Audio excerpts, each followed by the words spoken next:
안녕하세요. 새벽 감성 사연입니다.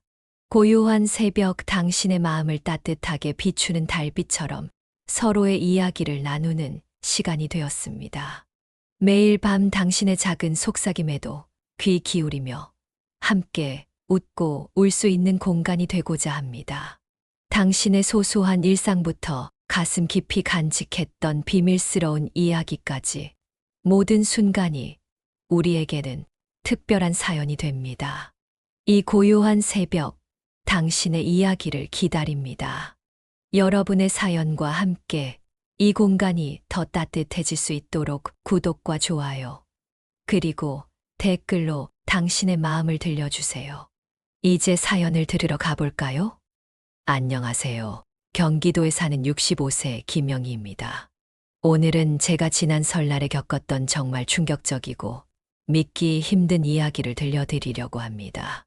며느리와 시누이가 말다툼 끝에 손까지 올리는 일이 벌어졌고, 저는 그날 밤 내내 속이 뒤집혀 잠 한숨도 못 잤습니다. 저는 과거 호된 시집살이를 했기 때문에 난 절대 며느리를 힘들게 하지 않겠다라는 굳은 다짐을 하며 살았습니다. 그런데 명절이 다가올 때마다 며느리의 무심한 태도와 이해할 수 없는 행동들로 갈등이 커지더니 결국 폭발해버렸습니다. 특히 지난 설에는 며느리가 술에 취해 난동을 부리고 시누이와 크게 싸우는 바람에 더는 명절에 얼굴도 보고 싶지 않을 정도가 됐습니다. 그날의 기억만 떠올려도 가슴이 미어지고 속이 끓어오릅니다. 여러분은 이런 상황에서 어떻게 하셨겠습니까? 지금부터 제가 겪은 이야기를 하나하나 말씀드릴게요. 저의 사연을 들으시고 따뜻한 위로와 조언의 댓글 부탁드립니다. 구독과 좋아요도 눌러주시면 제게 큰 힘이 될 것 같습니다. 결혼 후 처음 시댁문을 열고 들어섰을 때 저는 새로운 가족을 만난다는 설렘보다 묘한 긴장감이 더 컸습니다. 그날 시어머니는 저를 부엌으로 데려가면서 이렇게 말했습니다. 며느리는 이 집의 딸이 아니야. 며느리는 이래야 우리 집에서 쓸모 있는 거야. 그 순간 제가 이 집에서 어떤 위치에 있는 사람인지 단번에 알게 되었습니다. 앉을 틈도 주지 않고 강된장 끓여봐 라는 말에 저는 속이 새카맣게 타들어갔습니다. 평생 밥상 한 번 제대로 차려본 적 없는 저는 냄비 앞에서 손이 덜덜 떨렸습니다. 된장찌개를 간보지도 못하고 끓이다 보니 된장이 넘치고 냄비 가장자리가 타들어갔습니다.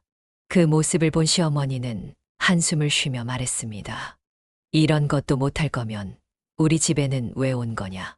저는 아무 말도 하지 못한 채 눈물만 삼키며 냄비를 닦았습니다. 저녁 식사 시간에는 더 큰 시연이 기다리고 있었습니다. 가족들이 둘러앉아 제가 만든 음식을 평가하기 시작했는데 한 명 한 명 돌아가며 국물이 싱겁다, 정성이 없다, 먹기 불편하다는 말들을 쏟아냈습니다. 식탁 끝에서 숟가락을 잡고 있던 저는 숨이 턱턱 막히는 기분이었습니다.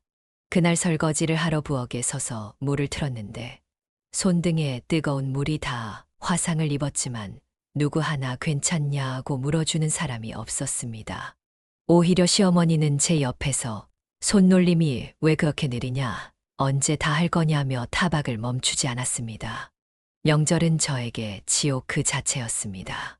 새벽 4시에 눈을 뜨고 부엌에 나가 전을 부치는 것으로 하루를 시작했습니다. 도라지를 손질하고 고사리를 다듬고 탕국을 끓이는 동안 허리는 휘어지고 손은 기름에 데어 빨갛게 부풀어 올랐습니다. 한 번은 도라지를 자르다 손가락을 칼에 베었는데 피가 뚝뚝 떨어지는 상황에서도 시어머니는 이렇게 말씀하셨습니다. 피 좀 묻는다고 큰일 나냐? 그런 걸로 일을 멈출 거면 며느리로 들어오지 말았어야지.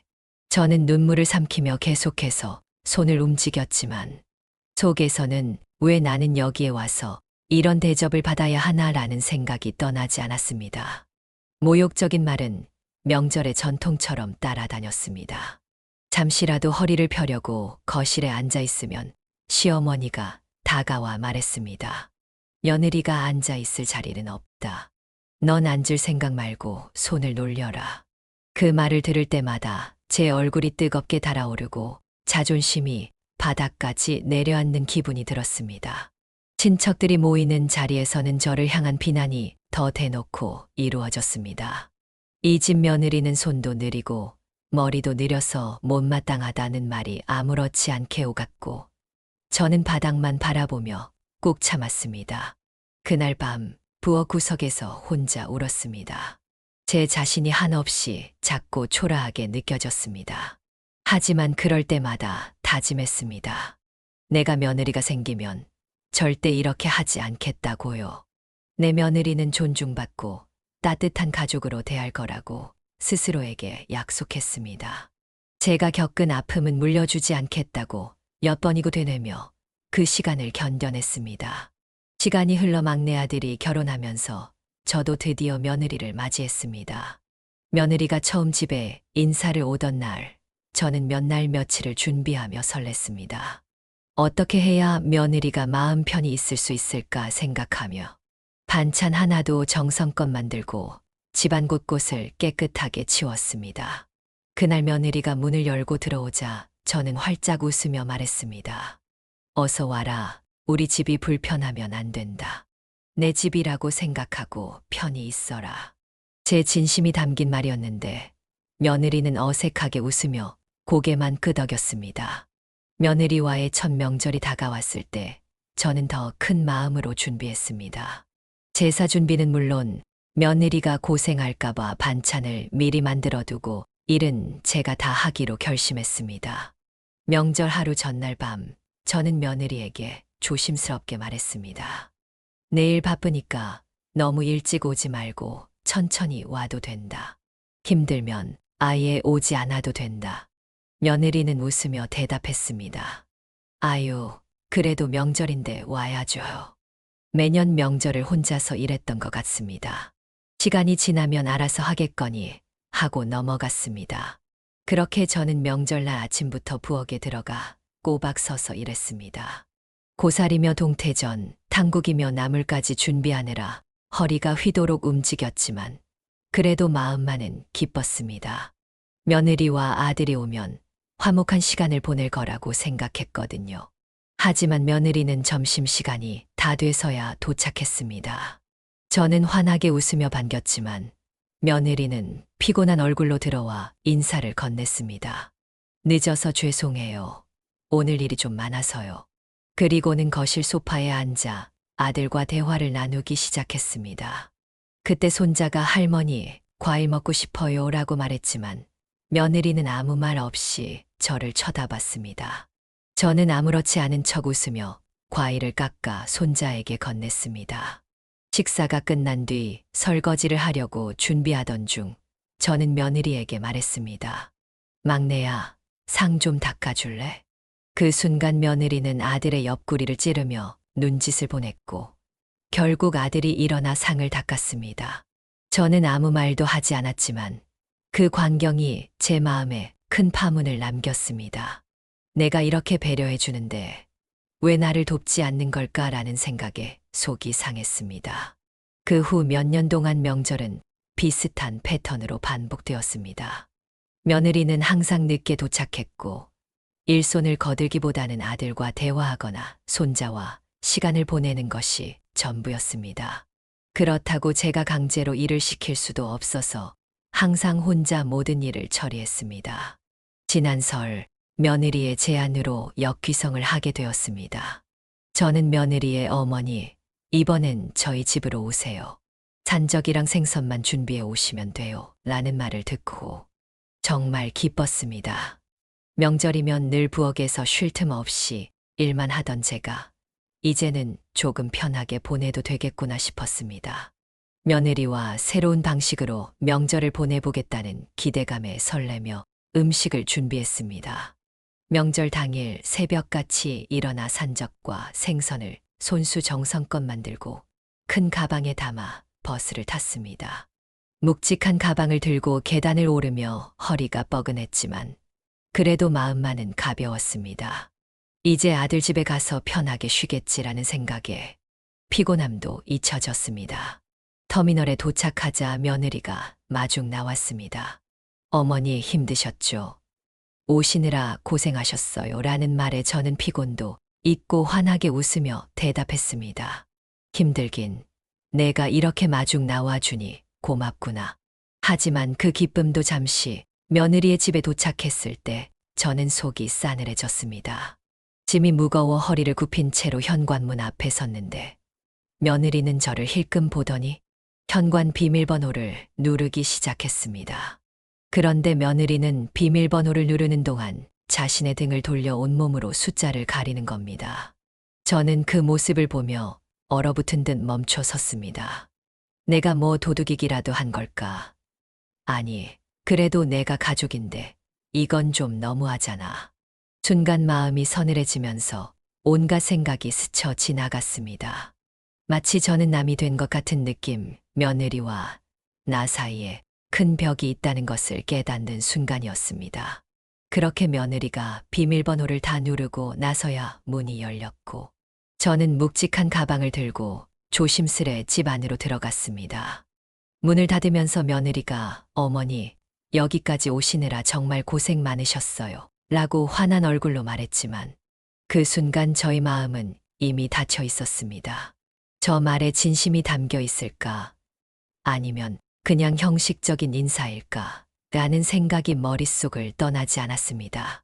현관문을 닫는 소리가 딱 하고 울릴 때 저는 묘한 고립감을 느꼈습니다. 이 집에 내가 정말 잘 온 걸까?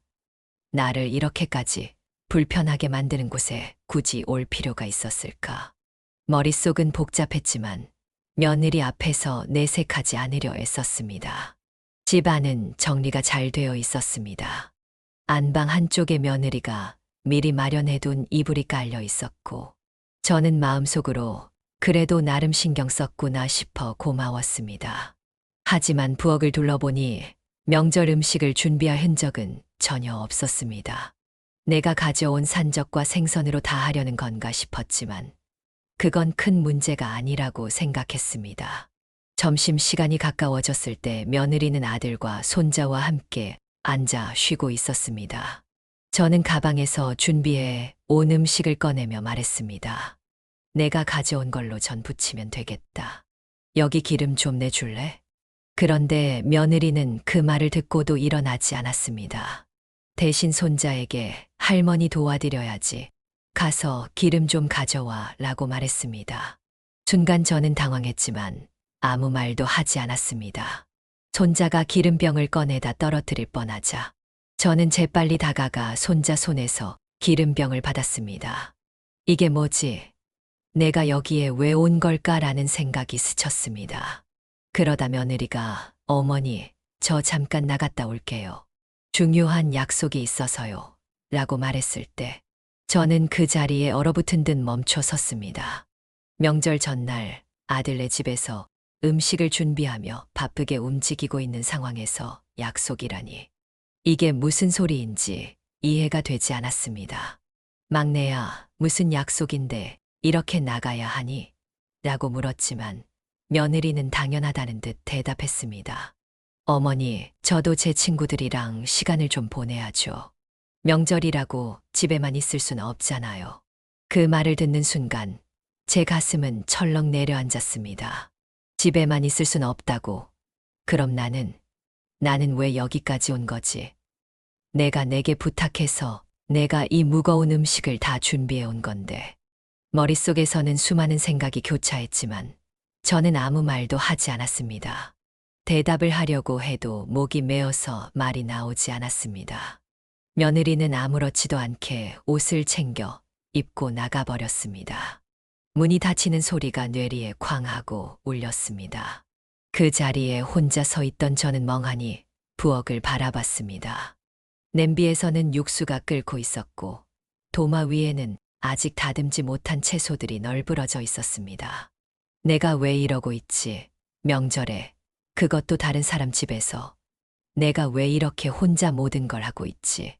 허리를 굽혀 남은 음식을 정리하며 전을 부치기 시작했지만 손은 자꾸만 멈춰졌습니다.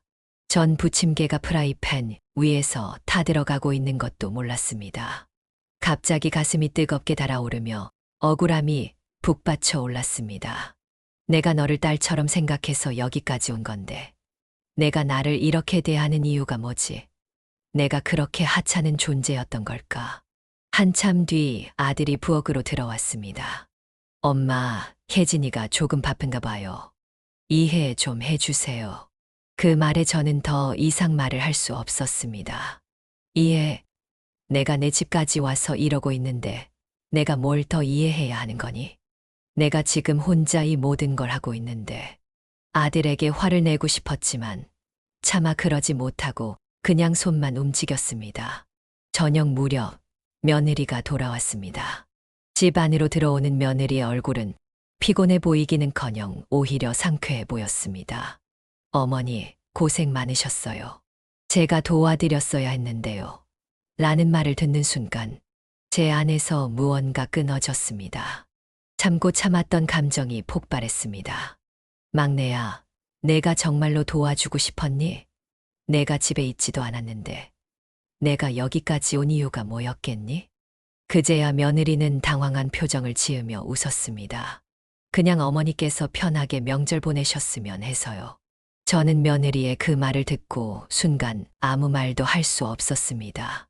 속이 뒤집히고 억울함이 온몸으로 밀려왔습니다. 이게 편하게 보내는 거라고. 내가 내 집에서 이 고생을 하면서 편하다고 느껴야 하는 거야. 그날 밤 잠자리에 누웠지만 잠은 오지 않았습니다. 눈을 감으면 부엌에서 혼자 전을 부치던 제 모습과 문을 닫고 나가는 며느리의 뒷모습만 떠올랐습니다. 내가 뭘 잘못한 걸까? 아니면 며느리가 너무 이기적인 걸까?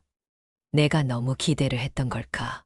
하지만 아무리 생각해도 답은 나오지 않았습니다. 가슴이 답답하고 머리가 아파서 몸을 이리저리 뒤척였지만 마음은 풀리지 않았습니다. 그날의 억울함과 상처는 제 안에 깊게 남았습니다. 내가 왜 이런 대접을 받으며 살아야 하지? 내가 정말 잘못 산 걸까? 그렇게 저는 며느리와의 관계를 처음으로 진지하게 고민하기 시작했습니다. 설날을 기점으로 며느리와의 관계는 이미 금이 가 있었습니다.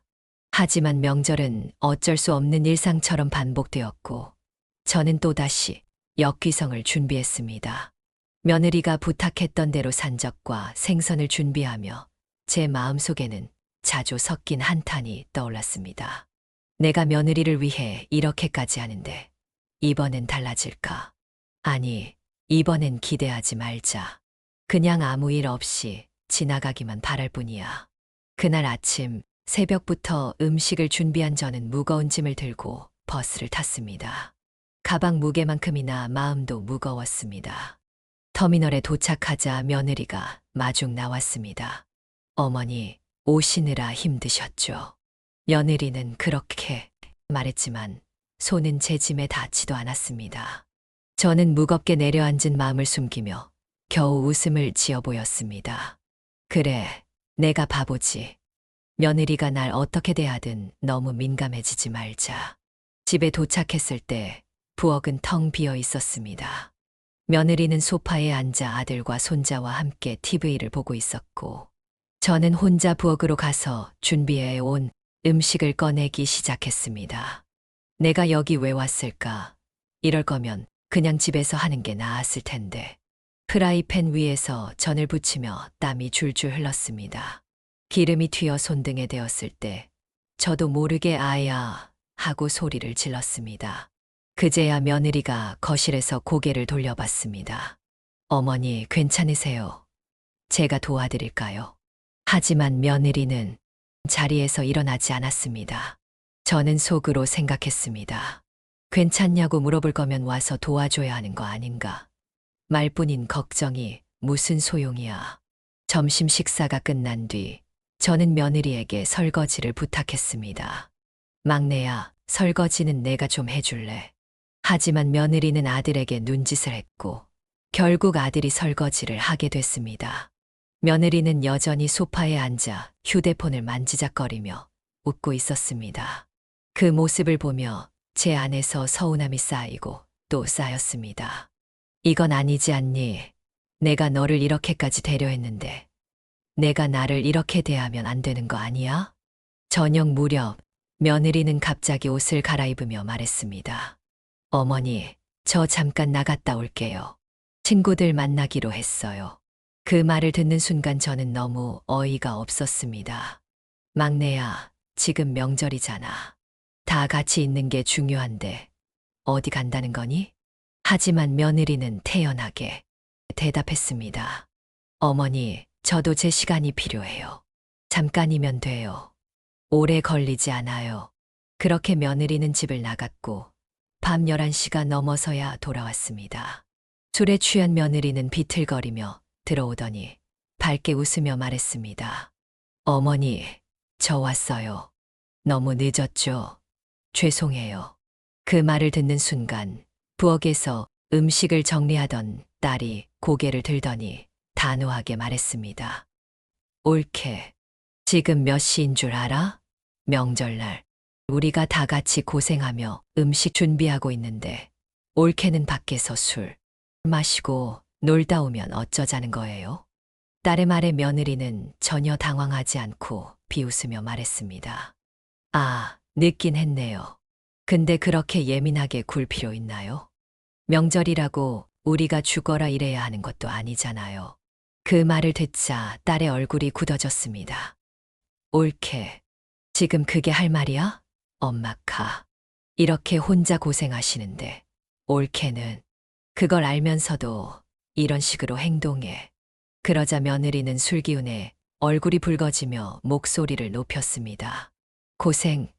나도 고생했어요. 나도 내 시간을 좀 가질 권리가 있잖아요. 어머님이 하시는 거 내가 다 알아야 돼요? 왜 나만 몰아세워요? 며느리가 저를 가리키며 말을 하자 딸은 더 이상 참지 못했습니다.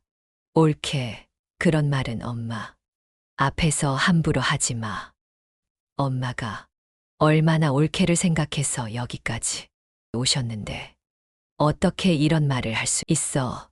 며느리는 딸의 말에 비웃으며 한 걸음 다가갔습니다. 너야말로 나한테 함부로 하지 마. 내가 뭔데 나한테 이래라 저래라야? 어머님 힘들어 보이면 내가 하면 되잖아. 그 말이 끝나자 딸의 얼굴은 순간 창백해졌습니다. 옳게, 그건 너무하잖아. 그런 말이 어딨어. 그러나 며느리는 술기운에 더욱 기세가 등하며 갑자기 손을 들어 딸의 뺨을 쳤습니다. 짝. 거실에 울린 소리는 모든 걸 멈추게 했습니다. 딸은 얼굴을 감싸 쥔 채 충격으로 말을 잇지 못했고 저는 믿을 수 없는 광경에 그대로 굳어버렸습니다. 막내야, 내가 지금 무슨 짓을 한 건지 알아? 저는 떨리는 목소리로 말했습니다. 그러나 며느리는 술기운에 휘청거리며 대꾸했습니다. 어머니, 저는 그냥 제 기분을 말한 거예요. 그런데 자꾸 몰아세우니까. 그 말을 듣는 순간 저는 더 이상 참을 수 없었습니다. 막내야, 그게 내 기분을 표현하는 거니? 내가 아무리 힘들어도 어떻게 가족에게 손을 댈 수 있니? 내가 너를 딸처럼 생각하려고 얼마나 애썼는데.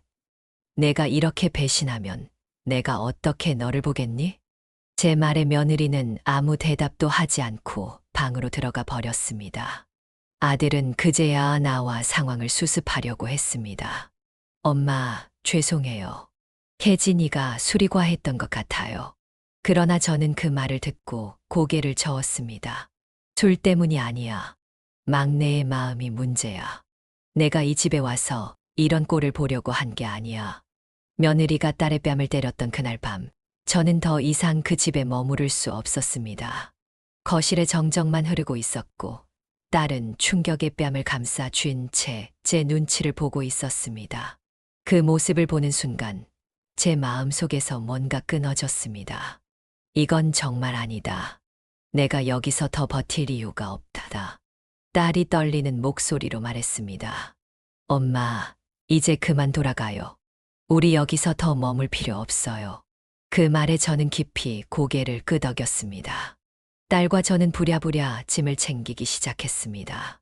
며느리는 방 안에 틀어박혀 나오지도 않았고 아들은 저희를 말리러 오지도 않았습니다. 이제는 말해도 소용없다는 걸 아들이 아는 거겠지. 그 생각을 하니 마음이 더 서늘해졌습니다. 짐을 챙기면서도 손이 떨렸습니다. 내가 여기 왜 왔을까? 가족이라는 이유로, 명절이라는 이유로. 이렇게까지 참아야 했던 걸까? 내가 이 집에서 이렇게 무시당해야 할 이유가 뭘까? 눈물이 나오려는 걸 꾹 참으며 딸에게 말했습니다. 우리 지금 바로 나가자. 더 이상은 못 참겠다. 딸은 조용히 고개를 끄덕이며 제 가방을 들어주었습니다. 집을 나서기 전 아들이 거실로 나왔습니다. 엄마, 그냥 오늘만 참으시면 안 돼요? 제가 혜진이랑 잘 이야기해 볼게요. 그 말에 저는 아들을 똑바로 바라보며 말했습니다. 동수야, 내가 오늘 참으면 또 이런 일이 반복될 거야.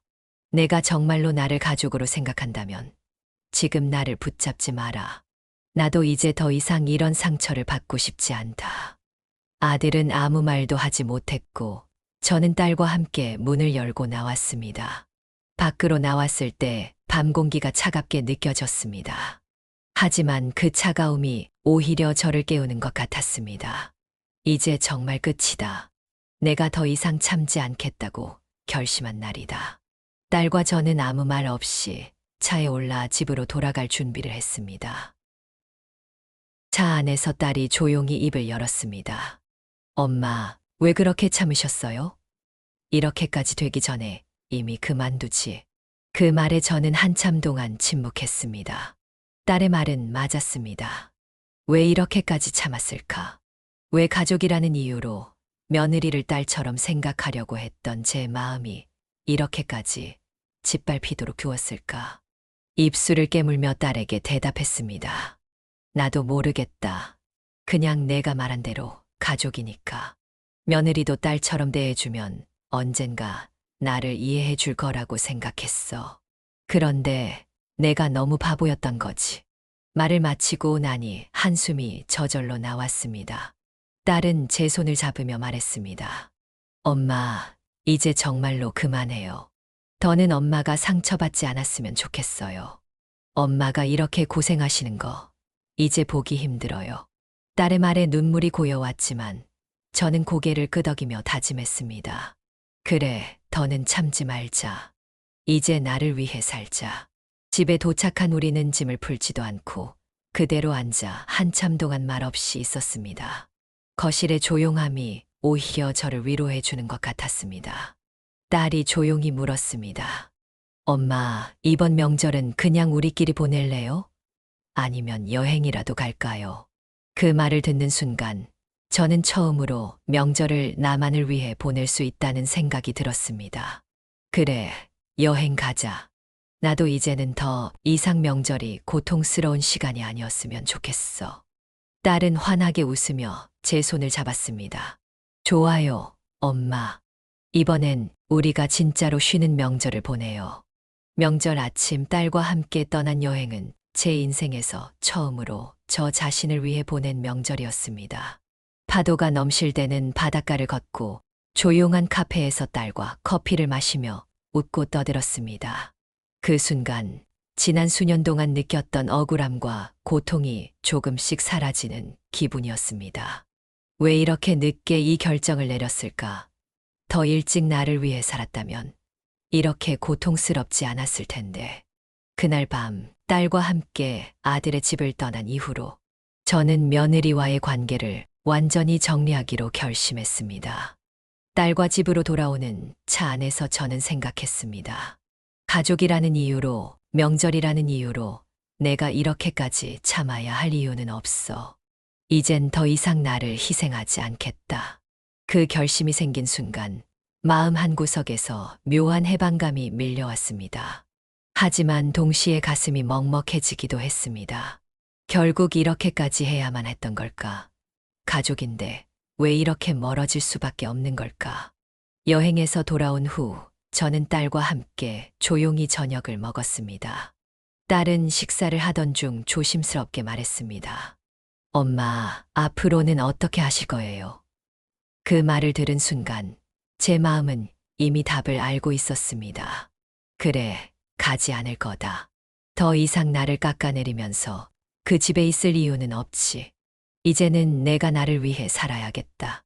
딸은 고개를 끄덕이며 미소를 지었습니다. 잘하셨어요, 엄마. 이제 엄마도 좀 편히 쉬셔야죠. 그렇게 저는 며느리와의 관계를 완전히 단절하기로 결심했습니다.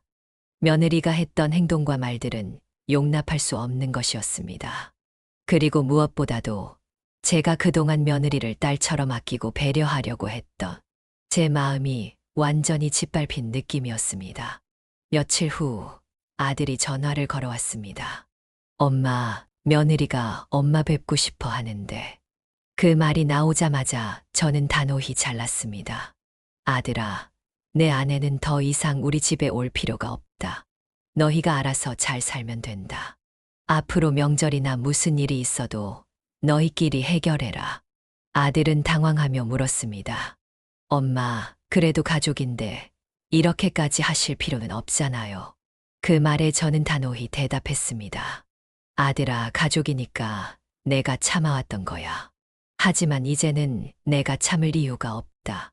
내가 나를 지키는 게 더 중요하다. 내 아내와는 더 이상 얽히고 싶지 않다. 아들은 한참 동안 침묵하더니 결국 힘없이 대답했습니다. 알겠어요, 엄마. 그럼 앞으로 어떻게 할까요? 저는 차분히 말했습니다. 앞으로 무슨 일이 있으면 너와 내가 이야기하자. 내 아내와는 직접 연락하지 않겠다. 그게 나도 편하고 너희도 편할 거다. 그 통화를 끊는 이후로 저는 며느리와 직접적인 연락을 완전히 끊었습니다. 며느리가 잘 지내는지, 아들과 어떻게 지내는지는 전혀 신경 쓰지 않았습니다. 그리고 제 집에 며느리가 발을 들이는 일은 없도록 했습니다. 아들에게도 분명히 말했습니다. 내 아내가 우리 집에 오는 일은 없을 거야. 만약 내가 와야 할 일이 있으면 혼자 오든지 아니면 나와 밖에서 만나자. 그 말을 할 때 제 마음은 흔들리지 않았습니다. 내가 더 이상 며느리에게 상처받을 이유는 없어. 가족이든 뭐든 나를 무시하는 사람과는 얽히고 싶지 않다. 그렇게 몇 달이 흘렀습니다. 명절이 다가왔을 때 아들은 다시 한번 저를 설득하려 했습니다. 엄마, 이번 명절에만 와서 쉬세요. 그냥 아무것도 하지 마시고 편히 계시면 돼요. 저는 쓴웃음을 지으며 대답했습니다. 그게 쉬는 거니? 내가 그 집에 가는 순간 결국 내가 또 무언가를 해야 할 게 뻔해. 나는 이제 명절을 나를 위해 보낼 거다. 너희끼리 알아서 해라. 아들은 더 이상 말을 잇지 못했습니다. 그 이후로 저는 며느리와의 인연을 완전히 끊고 살아가고 있습니다. 며느리가 제게 연락을 해도 저는 받지 않았고 아들에게도 말했습니다. 앞으로 내 아내가 무슨 말을 하든 내가 나와 이야기해라. 나는 막내와 직접 얘기하고 싶지 않다. 그렇게 제 삶에서 며느리를 지우고 나니 이상하게도 마음이 편안해졌습니다. 억울함도 분노도 점차 사라지고 홀가분함이 제 자리를 채웠습니다. 물론 가끔은 씁쓸한 마음이 들기도 했습니다. 가족인데 이렇게까지 단절해야만 했던 걸까? 더 좋은 방법은 없었을까? 하지만 그런 생각이 들 때마다 저는 스스로에게 다짐했습니다. 그렇다고 내가 다시 그 고통 속으로 돌아갈 수는 없어. 가족이라도 서로 존중하지 않으면 아무 의미가 없다는 걸 깨달았잖아. 이제 저는 명절이 다가와도 걱정하지 않습니다. 아들과 며느리가 명절을 어떻게 보내는지도 신경 쓰지 않습니다. 가끔 그 집에서 명절을 보냈던 시간이 떠오르긴 하지만 이제는 씁쓸하기보다는 홀가분합니다. 내가 더는 억울해하지 않아도 되니까. 이제는 나를 위한 선택을 했으니까. 이제 저는 제 삶을 온전히 제 자신을 위해 살아가고 있습니다. 며느리가 없는 명절은 조용했고 저는 그 시간 동안 하고 싶었던 일들을 하며 지냈습니다. 책을 읽고 여행을 가고 친구들과 시간을 보내며 웃었습니다. 그렇게 명절은 더 이상 고통스러운 날이 아닌 제가 편안히 쉴 수 있는 시간이 되었습니다. 여러분은 가족 간의 갈등을 겪은 적이 있나요? 혹시 저처럼 모든 걸 내려놓고 싶었던 순간이 있으셨나요? 여러분의 이야기를 들려주세요. 그리고 이 이야기가 공감되셨다면 구독과 좋아요 부탁드립니다. 여러분의 응원이 제게는 큰 힘이 됩니다. 여러분, 이 이야기를 어떻게 보셨나요? 상처받은 마음을 치유하고 새로운 관계를 만들어가는 이 이야기가 여러분께도 울림을 주었길 바래요.